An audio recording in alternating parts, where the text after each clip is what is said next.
Mga pagbasa ng mga salita ng makapangyarihang Diyos. Paglalantad sa mga Antikristo.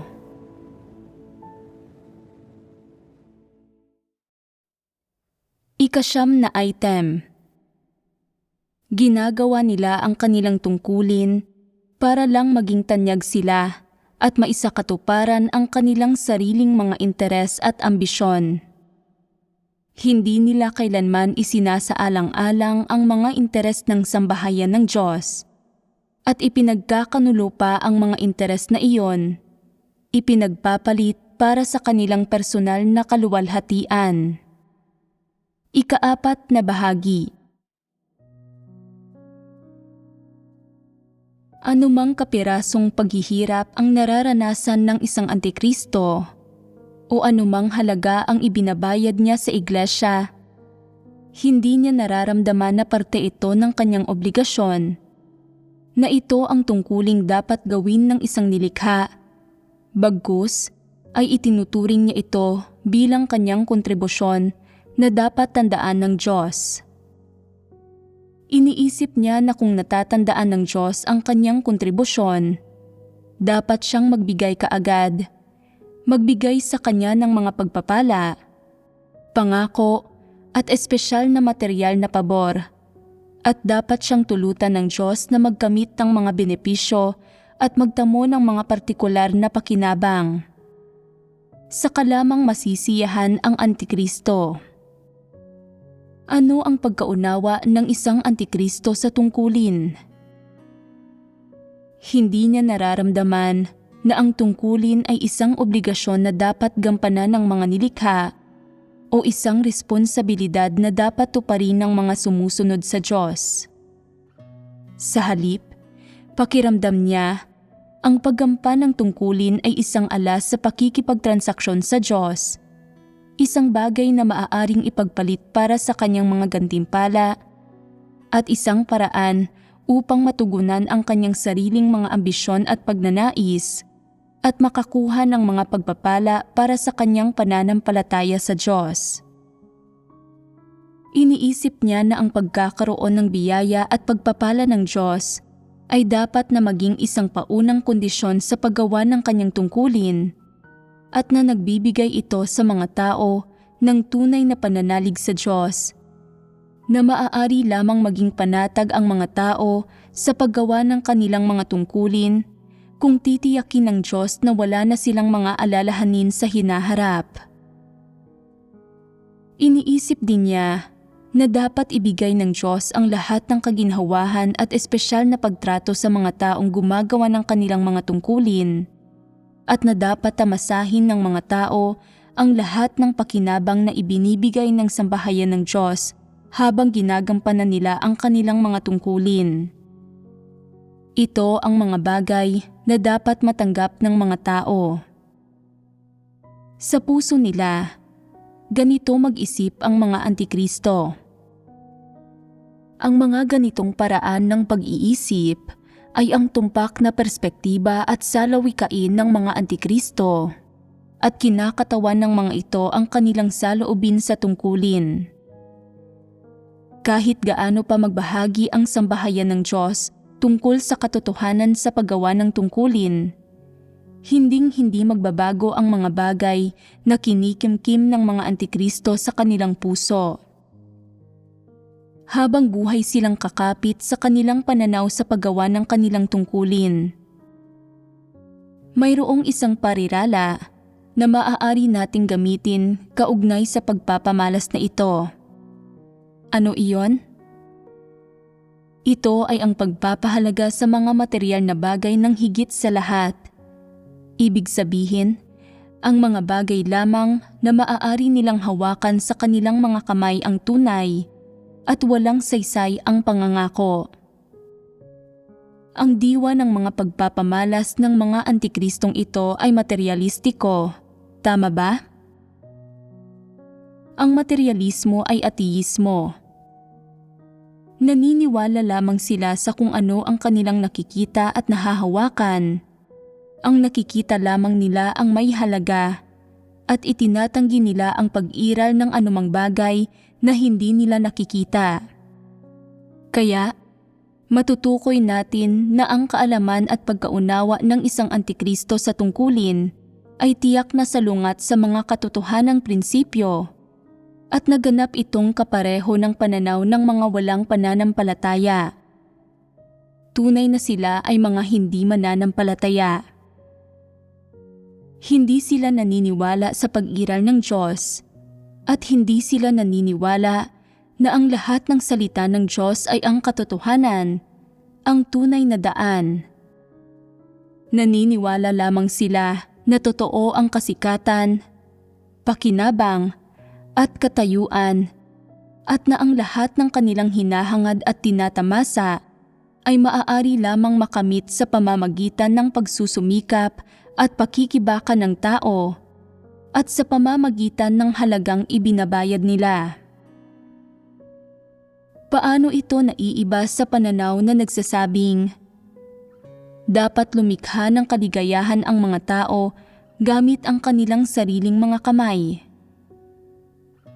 Walang pagkakaiba.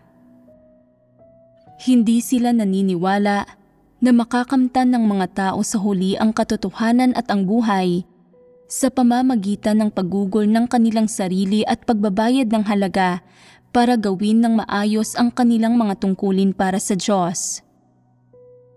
Hindi rin sila naniniwala na maaaring magkamit ng pagsang-ayon at mga pagpapala ng lumikha ang mga taong kumikilos ayon sa mga hinihingi ng Diyos at nakagagampan ng maayos sa kanilang mga tungkulin. Ipinapakita nito na hindi sila naniniwala sa pangako ng Diyos sa sangkatauhan o sa mga pagpapala ng Diyos. Hindi sila naniniwala sa katunayan ng kataas-taasang kapangyarihan ng Diyos sa lahat, kaya hindi sila nagtataglay ng tunay na pananalig. Ang pinaniniwalaan lang nila ay, ginagawa ko ang aking tungkulin, kaya dapat akong magtamasa ng espesyal na pagtrato mula sa sambahayan ng Diyos at ng mga material na pagpapala. Dapat akong bigyan ng sambahayan ng Diyos ng lahat ng material na pribilehiyo at kasiyahan. Makatotohanan iyon. Iyon ang mentalidad at pananaw ng isang antikristo. Hindi sila naniniwala na tapat ang mga pangako ng Diyos o naniniwala sa katunayan na sa pamamagitan ng paggamit ng katotohanan ay nagkakamit ng buhay at pinagpapala ng Diyos ang isang tao. Pagdating sa paggawa ng kanilang tungkulin, sadyang hindi nila hinahanap ang katotohanan, hindi nila tinatanggap ang katotohanan, at lalong hindi nila kinikilala ang katotohanang ito, na nagagawang gampanan ng tao ang tungkulin ng isang nilikha ay ang pinakamalaking pagpapala ng Diyos at isang bagay na matatandaan ng Diyos. At sa prosesong ito, makakamit ng tao ang katotohanan at maliligtas siya ng Diyos sa huli. Ito ang pinakadakilang ipinangako ng Diyos sa tao.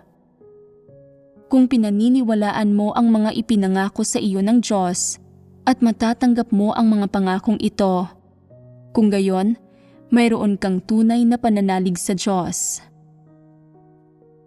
Ano ang nararamdaman ng mga antikristo at mga hindi mananampalataya kapag naririnig nila ang mga salitang ito?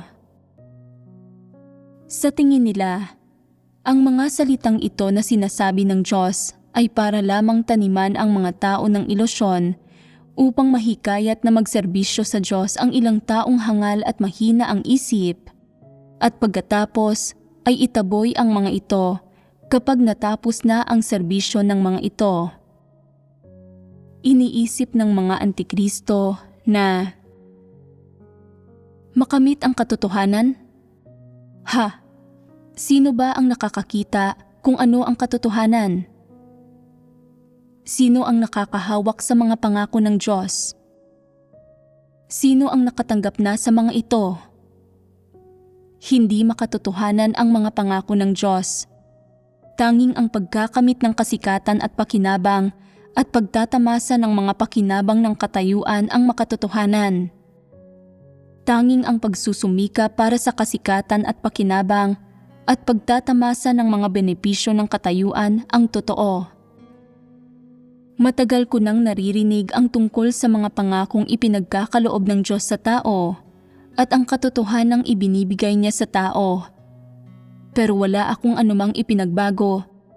Wala akong nakamit na anumang pakinabang at lalong hindi ako nakapamuhay ng mataas na buhay na may katayuan sa mga bagay na ito. Bagamat nagpapatotoo ang ilang tao at nagsasabing nakamit nila ang katotohanan at nagbago sila at na natanggap nila ang mga pagpapala ng Diyos, mukha pa rin silang napakaordinaryo, normal na tao silang lahat. Kaya paano nila makakamit ang mga pagpapala ng Diyos at makapapasok sa kaharian ng langit? Iniisip nila na tanging ang mga bagay na nahahawakan at nakukuha nila gamit ang kanilang mga kamay ang pinakatotoo. Hindi ba't ganito ang pananaw ng mga hindi mananampalataya? Ganito nga. Kaya kapag pumasok ang mga antikristo sa iglesia, pinagdududahan nila ang lahat ng bagay. Palaging pinagninilay-nilayan kung saan sila makakakuha ng pakinabang. Anong oportunidad ang maaari nilang gamitin para makakuha ng bentaha at makakuha ng mas malalaking praktikal na benepisyo mula sa kanilang pananalig sa Diyos. Madalas nilang kinakalkula ang mga bagay na ito sa kanilang isipan. Pakiramdam nila na tanging sa pagkakamit ng kasikatan, pakinabang, at katayuan, sila makakatanggap ng lahat ng benepisyo. Kaya, pinipili nilang hangarin ang katayuan at ilaan lamang ang kanilang sarili sa pagsusumika para sa mga bagay na ito. Hindi nila kailanman pinagninilay-nilayan ang katotohanan o hinahanap ang mga layunin ng Diyos. At kumakain at umiinom sila ng mga salita ng Diyos para lang bigyang ginhawa ang kanilang puso at punan ang kahungkagan, hindi para hangarin ang katotohanan. Sa anumang oras, kung hihilingin mo sa isang antikristo na bitiwan ang kanyang kasakiman at mga pagnanais, na lubusang talikuran ang kanyang paghahangad ng kasikatan, pakinabang at katayuan, at bitiwan ang mga benepisyong ito na gusto niya mula sa kanyang pananalig sa Diyos, hindi niya ito magagawa. Kapag hinihimok mo siyang bitiwan ang mga bagay na ito, pakiramdam niya ay para bang sinusubukan mong alisan siya ng balat o bunutin ang kanyang mga litid. Kung wala ang mga bagay na ito, pakiramdam niya ay dinukot ang kanyang puso, na parang nawalan siya ng kanyang kaluluwa, at kung wala ang mga ambisyon at pagnanais na ito, pakiramdam niya ay walang pag-asa sa kanyang pananalig sa Diyos at nawawalan ng kabuluhan ang buhay. Sa mga mata niya, ang mga gumugugol at naglalaan ng kanilang sarili at nagbabayad ng halaga para lamang sa kanilang tungkulin, na hindi naghahanap ng mga pansariling pakinabang, ay pawang mga hangal. Ang prinsipyo para sa mga makamundong pakikitungo na pinanghahawakan ng mga antikristo ay ang bawat tao para sa kanyang sarili at bahala na ang iba. Iniisip nila, paanong hindi iisipin ng mga tao ang kanilang sarili? Paanong hindi magsusumikap ang mga tao para sa kanilang sariling kapakinabangan? Sa puso nila, kinamumuhian nila ang mga nag-aalay ng lahat at taus-pusong gumugugol ng kanilang sarili para sa Diyos. Kinamumuhian nila ang mga tapat na gumagawa ng kanilang tungkulin at namumuhay ng matipid at simple pagdating sa mga material na bagay. At kinamumuhian nila ang mga inuusig dahil sa nananampalataya ang mga ito sa Diyos at gumagampan ng tungkulin kaya hindi na nakakauwi ang mga ito. Sa puso nila, madalas nilang pinagtatawanan ang mga taong ito, sinasabing, "Nawalan kayo ng tahanan dahil sa pananalig ninyo sa Diyos. Hindi ninyo makasama ang inyong pamilya at namumuhay kayo sa kakarampot na budget. Napakahangal ninyo. Kahit ano pa ang ginagawa ng isang tao, kabilang na ang kanyang pananalig sa Diyos, dapat niyang sundin ang prinsipyo sa mga makamundong pakikitungo. Hinding-hindi siya dapat magdusa ng kawalan. Dapat niyang makita at mahawakan ang mga pangako at pagpapala ng Diyos, at ang tanging tamang saloobin ay ang huwag pakawalan ang lawin hanggat hindi mo pa nakikita ang kuneho. Napakahangal ninyo. Tingnan ninyo ako. Pareho akong nananampalataya sa Diyos at naghahangad ng kasikatan, pakinabang at katayuan. Natatamasa ko ang lahat ng magandang pagtrato ng sambahayan ng Diyos at maaari din akong magkamit ng mga pagpapala sa hinaharap. Hindi ko kailangang magtiis ng anumang paghihirap at ang mga pagpapalang matatanggap ko ay magiging higit pa kaysa ng sa inyo. Hindi ako nagbabayad ng halaga katulad ninyo na tumatalikod sa inyong mga pamilya at trabaho at hindi na makauwi ng tahanan nang hindi nakakasiguro kung makakatanggap ba kayo ng anumang pagpapala sa hinaharap.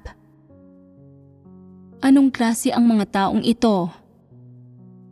Hindi nila hinahangad ang katotohanan, hindi nila taus-pusong ginagawa ang kanilang tungkulin, at gayunpaman ay kinamumuhian nila ang mga naghahangad sa katotohanan at tumatalikod sa kanilang mga pamilya at trabaho. Nagtitiis ng mga paghihirap at nagbabayad ng halaga para magawa ang kanilang tungkulin. Isinasakatuparan ang atas ng Diyos at sinusunod ang kalooban ng Diyos.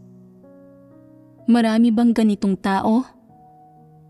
May ilan sa bawat iglesia.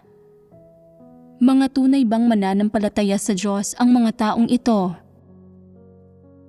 Maliligtas ba sila? Hindi sila mga tunay na mananampalataya sa Diyos at lalong hindi sila maliligtas. Kahit anong isyu ang kinakaharap ng mga antikristo, o kahit ano ang ginagawa nila, ang unang iniisip nila ay hindi kung paano nila makakamit ang katotohanan at matatamo ang kaligtasan, kundi iniisip nila ang lahat ng pakinabang ng kanilang laman. Sa puso nila, ang lahat ng pakinabang na may kaugnayan sa kanilang laman ang pinakamahalaga, ang pinakamataas at pinakanangingibabaw. Sa puso nila, hindi nila kailanman isinaalang-alang ang mga layunin ng Diyos, ang gawain ng Diyos, at lalo na ang tungkulin na dapat gampanan ng tao. Kahit paano pa hinihingi ng Diyos sa mga tao na gampanan ng maayos ang kanilang tungkulin. Kahit paano pa hinihingi ng Diyos sa mga tao na maging mga kalipikadong nilikha, ganap na walang pakialam ang mga antikristo. Kahit ano pang mga pamamaraan ang ginagamit ng Diyos o mga salitang binibigkas niya, hindi maaantig ng Diyos ang mga taong ito, kaya hindi niya sila mahikayat na baguhin ang kanilang mga plano at talikuran ang kanilang kasakiman at mga pagnanais. Ang mga taong ito, kapwa sa pangalan at katunayan, ay mga materialista at hindi mananampalataya na kabilang sa mga antikristo. Kaya, maituturing ba ang mga taong ito na pinakamasama sa hanay ng mga antikristo? Oo, dahil kaya pa ring magserbisyo ng ilang antikristo alang-alang sa katayuan, samantalang ang mga taong ito ay hindi man lang handang magserbisyo. Tama. Nagnanais ang mga taong ito ng mga pakinabang. Ang tanging pinagtutuunan at iniisip nila sa buong araw ay mga pakinabang, at ang lahat ng kanilang ginagawa ay umiikot sa mga pakinabang.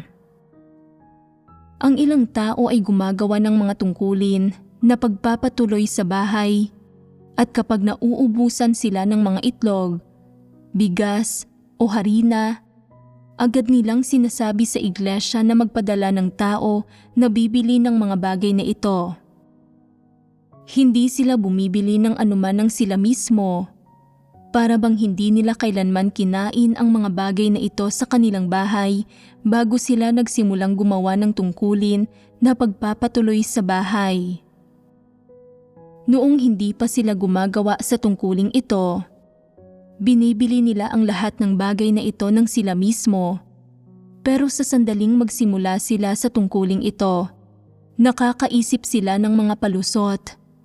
Pakiramdam nila ay tama at siguradong sigurado sila at nagiging tagasingil sila ng utang, mga tagapagpautang ng sambahayan ng Diyos, na para bang may utang sa kanila ang sambahayan ng Diyos. Hindi mabuti ang mga ganitong tao.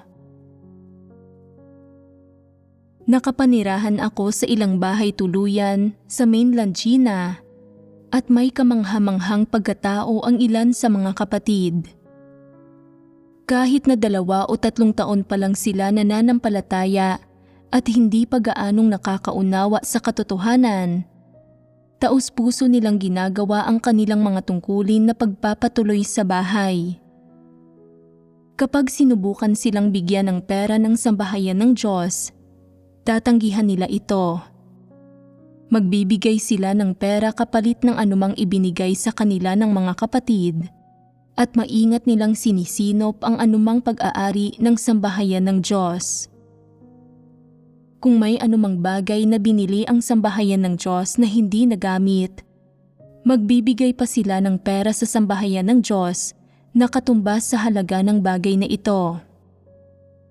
Handang magpatuloy sa bahay ang ilang mas may kakayahan sa pinansyal at hindi sila tumatanggap ng kahit 1 sentimo na bigay ng sambahayan ng Diyos. Hindi naman ganoon kayaman ang ibang tao, pero maging sila ay hindi tumatanggap ng anumang pera na bigay ng sambahayan ng Diyos.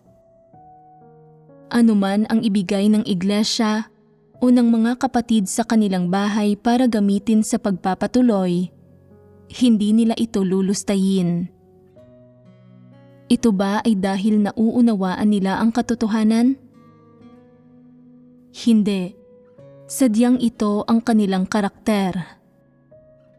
Higit pa rito at ang mas mahalaga, mga tunay silang mananampalataya at kasabay ng pagkakaroon nila ng mabuting karakter, nagagawa nila ang bagay na ito, kung hindi ay hindi nila magagawa. Nakapunta na ako sa ilang bahay tuluyan at inilabas ng mga host ang kanilang mga pinakamagandang kobrekama at kumot para magamit ko. At sinabi ko, bago pa ang mga ito at hindi pa nagagamit, ibalik ninyo sa lalagyan, hindi ko ito gagamitin. Pero pinilit pa rin nila akong gamitin ito. May ilang pamilyang nagpapatuloy sa bahay na bumili ng lahat ng bagong kagamitan para magamit ko. At sinabi ko, huwag kayong bumili ng mga bagong gamit. Sayang lang ang pera. Gagamitin ko na lang kung ano ang mayroon kayo rito. Huwag na kayong gumastos pa. Hindi ko iminumungkahi na bumili ang mga tao ng kung ano-ano kahit saan ako pumunta. Hindi naman kinakailangan na palaging bagong mga gamit ang gamitin. Pero may ilang tao na nagpumilit pa rin gumastos ng pera. May ilan din na pamilyang nagpapatuloy sa bahay na naghanda ng maraming putahe tuwing oras ng kainan. Dahil hindi nila alam kung ano ang gusto kong kainin, naghanda sila ng maraming putahe para may pagpipilian ako. Dahil kung kaunti lang ang inihanda nila, mag-aalala sila na hindi ako makakain ng maayos. Marami ring taong ganito. Gayunpaman, may ilang bahay tuluyan na naiiba. Pagpunta ko roon, Ang mga nagpapatuloy sa bahay ay mayroong kung ano-ano lang na mga pang-araw-araw na kagamitan na pwede kong pagtiyagaan. Ang mga sangkap na ginagamit nila sa pagluluto ay mula lang sa mga dinala ng mga kapatid. At kapag kailangan nilang bumili ng iba pa, hihingi sila sa akin ng pera. May iba namang mga bahay tuluyan kung saan iniwan ko ang ilan kong kagamitan para maingatan. Kapag matagal-tagal akong hindi nakabalik, binubuksan nila ang drawer at nawawala na ang ilang gamit. Lahat sila ay nananampalataya sa Diyos at gumagawa ng mga tungkulin na pagpapatuloy sa bahay. Pero malaki ba ang pagkakaiba sa pagitan nila? Kayang gawin ng ilang tao na nananampalataya sa Diyos ang mga gayong bagay. Ito ba ay isang bagay na ginagawa ng mga tao? Ito ang ginagawa ng mga magnanakaw, bandido, kontrabida, at tampalasan. Kaya bang gawin ng mga tunay na mananampalataya ang mga gayong bagay? Kung iniingatan ng isang tunay na mananampalataya ang isang bagay para sa iyo, kung gayon, gaano ka man katagal na hindi bumalik, kahit 8 o 10 taon, palagi nila itong iingatan para sa iyo. Hindi nila ito gagalawin, titingnan o hahalungkatin. Subalit, sa ilang pamilyang nagpapatuloy sa bahay, kung may iiwan kang gamit, bubuksan at titingnan nila ito kaagad sa sandaling nakalabas ka na ng pintuan. Ano ang hinahalungkat nila? Hahalungkatin nila ang bag mo para tingnan kung may anumang kapaki-pakinabang na bagay sa loob, gaya ng alahas, mobile phone, o pera. Hinahalungkat nila ang lahat ng ito. Ano naman ang mahilig halungkatin ng ilang babae? Gusto nilang makita kung may magaganda kang damit. Kapag nakapaghalungkat na sila, iniisip nila, "Oh, ang gaganda naman ng mga damit na ito. Susukatin ko nga." Sabihin mo sa akin, hindi ba't nangyayari ang mga bagay na ito? Oo. Paano mo nalaman? Nakita na ba ninyo na nangyari ito? May matibay akong ebidensya sa pagsasabing nangyayari ang mga bagay na ito. 1 taon, nang patapos na ang taglagas, nag-iwan ako ng ilang damit sa isang bahay tuluyan. Isang araw, bigla kong naalala ang ilan sa mga damit na ito na dapat kong isuot at nagplano akong kuhain ang mga ito. Kaya pumunta ako sa bahay tuluyan na iyon. Hulaan mo kung ano ang nangyari. Pagpasok ko sa bahay, sinusukat ng matandang babaeng nagpapatuloy sa bahay ang coat ko. Nagkataon lang na nakita ko ito. Sabi ko, "Ano ang ginagawa mo?" Nagulat siya. Hindi niya kailanman inasahan na magkakataong makikita ko ang ginagawa niya at sobra siyang napahiya. Gayunpaman, makakapal ang mukha ng mga ganitong tao at agad niyang sinabi, "Oh, hindi ba't bagay na bagay sa akin ang coat mo?" Sabi ko, "Coat ko iyan. Hindi ko iyan maisusuot kung suot-suot mo iyan." Sabi niya, "Heto, ayaw ko naman ito." Sabi ko, "Bakit mo ito sinusukat kung ayaw mo pala nito? Hindi ba't nakalak ang pinto ng aparador?" Sabi niya, "Nagkataon lang na wala akong magawa ngayon, kaya kinuha ko ito para tingnan." Sabi ko, "Hindi ito sa iyo, kaya hindi mo ito dapat pinakialamanan." Halimbawa ito ng isang bagay na aktwal na nangyari. Hindi ko alam kung ano ang kanyang intensyon sa paggawa nito. Sabihin mo sa akin, Ang ganitong tao ba ay isang taong nananampalataya sa Diyos?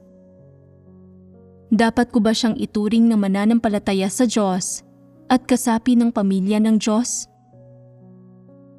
Hindi siya karapat-dapat na maging tagasunod ng Diyos. Isa siya sa mga kasamahan ni Satanas. Walang kahihiyan, walang konsensya o pagkamakatwiran, walang kahit anong pagkatao. Isa siyang buhong. Ililigtas ba ng Diyos ang mga gayong tao? Ang mga ganitong tao ay wala man lang pinakamababang antas ng integridad at dignidad o ng pinakakatiting na paggalang para sa Diyos. Imposibleng mailigtas sila ng Diyos. Ang katotohanang sinasalita ng Diyos at ang buhay na ibinibigay niya sa tao ay hindi ibinibigay sa mga gayong tao. Ang mga taong ito ay hindi kasapi ng pamilya ng Diyos, kundi sila ay mga hindi mananampalataya sa labas ng sambahayan ng Diyos at sila ay sa mga dyablo.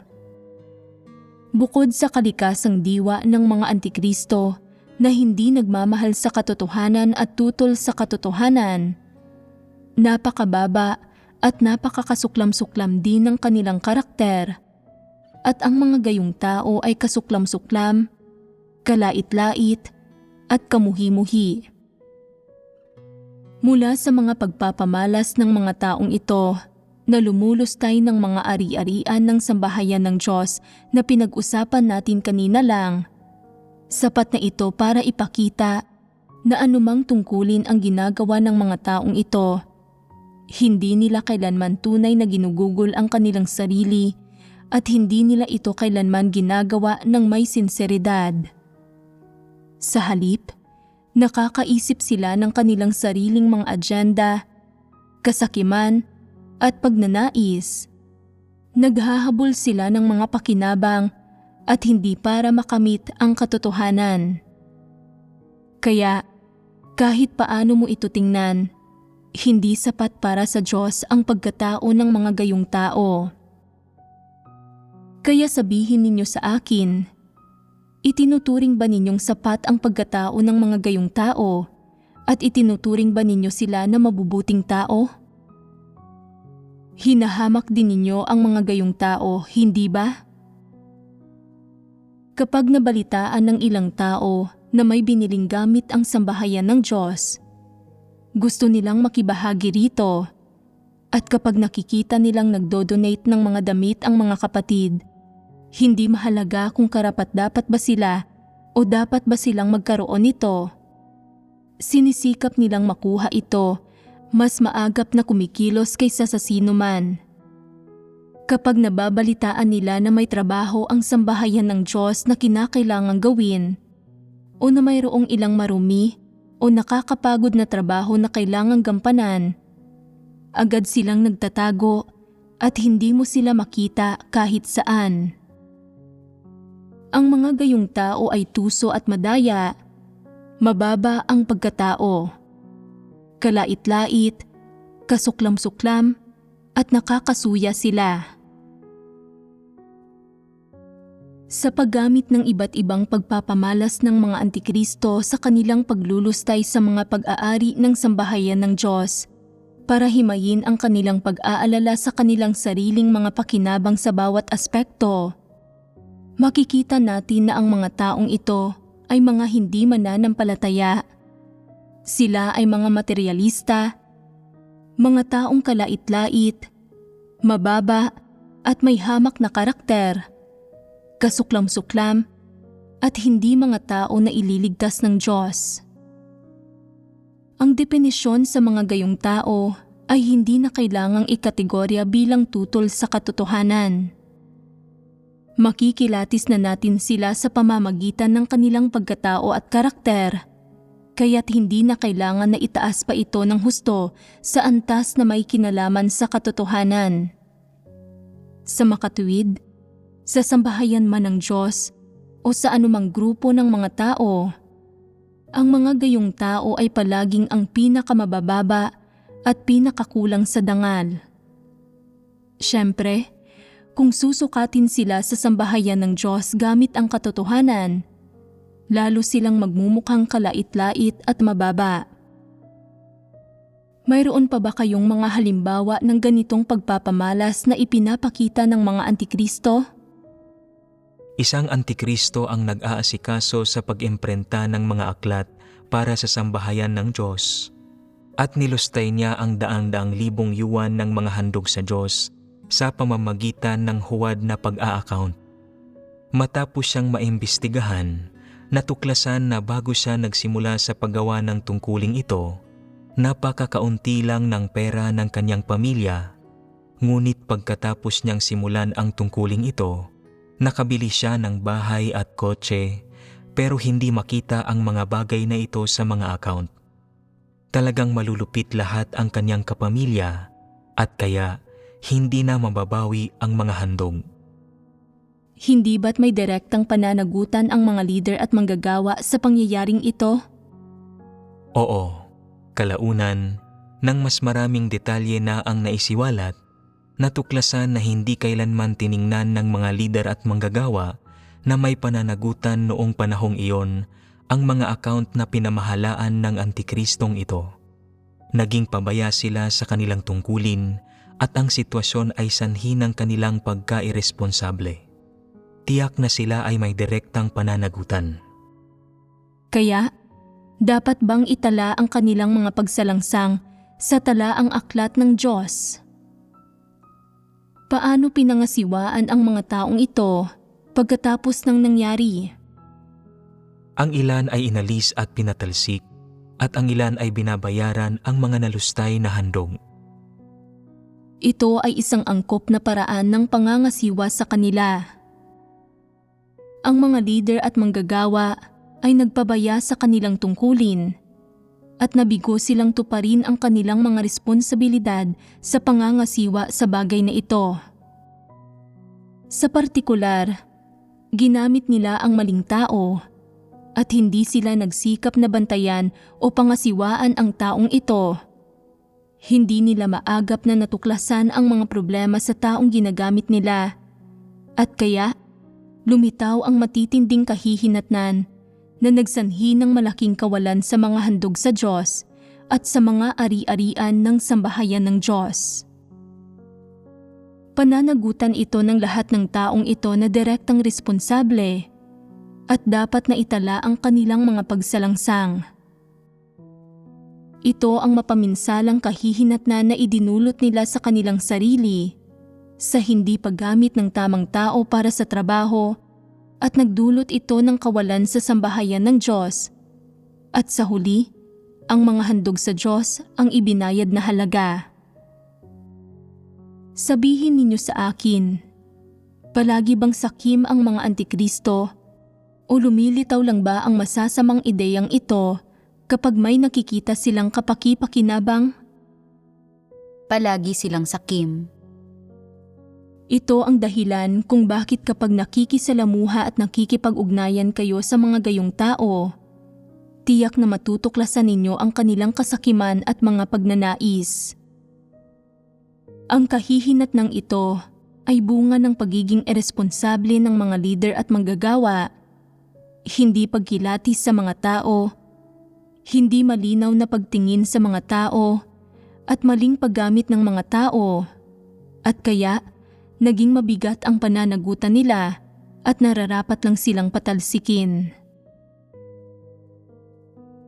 Pinagbahagi na natin dati ang tungkol sa mga pangunahing aspekto ng kalikasan, diwa at mga disposisyon ng mga antikristo at ang landas na sinusunod nila.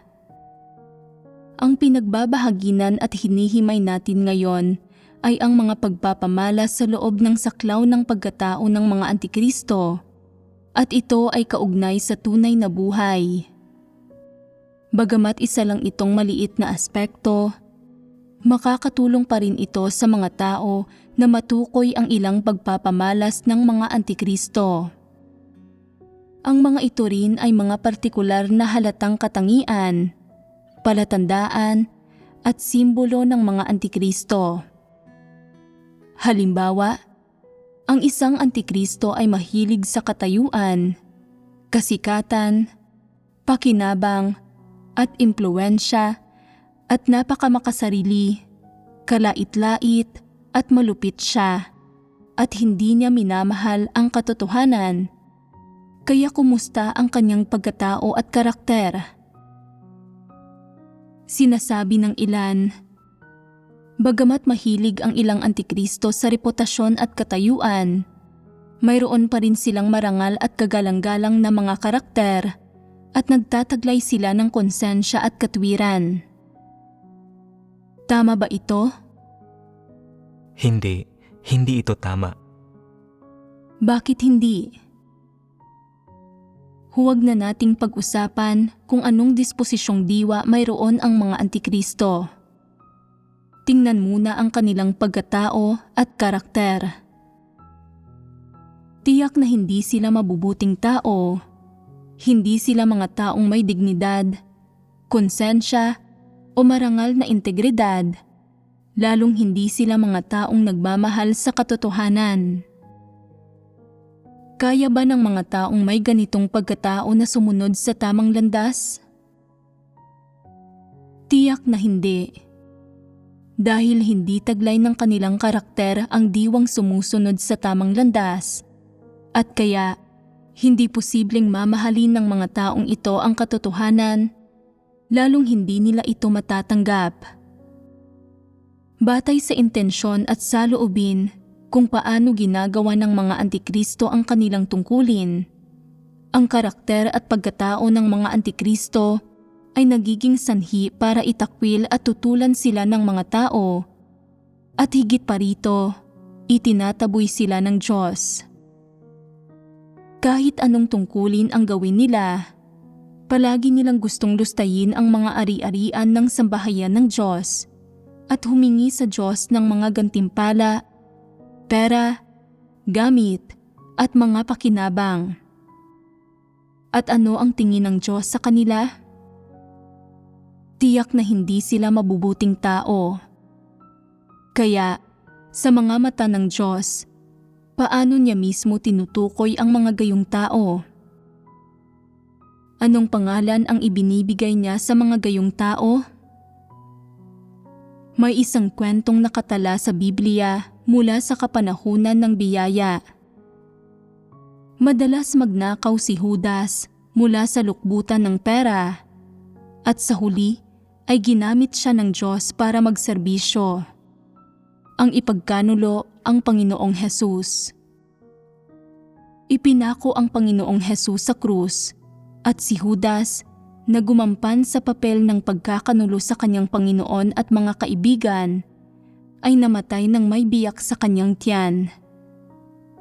Sa makatwid, ang mga taong ito na lumulustay sa mga ari-arian ng sambahayan ng Diyos at nagnanakaw sa mga handog na inialay sa Diyos ay pawang mga Judas sa paningin ng Diyos, na nagpapahiwatig na pinangalanan ng Diyos ang mga taong ito na Judas.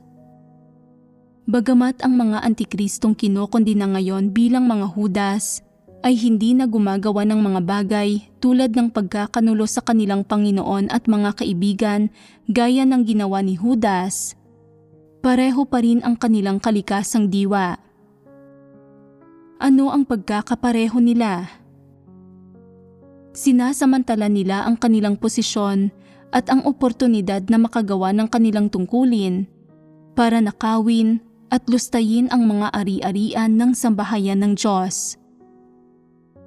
Kaya pinangalanan ng Diyos na Judas ang mga taong ito, at sila ay kapantay ng Judas na nagkanulo sa kanyang Panginoon at mga kaibigan. Ibig sabihin, ang mga antikristong ito na lumulustay at umaangkin sa mga ari-arian ng sambahayan ng Diyos ay katumbas ng Judas na nagkanulo sa kanyang Panginoon at mga kaibigan, at hindi na kailangang masyadong pag-isipan pa ang magiging kalalabasan ng mga gayong tao.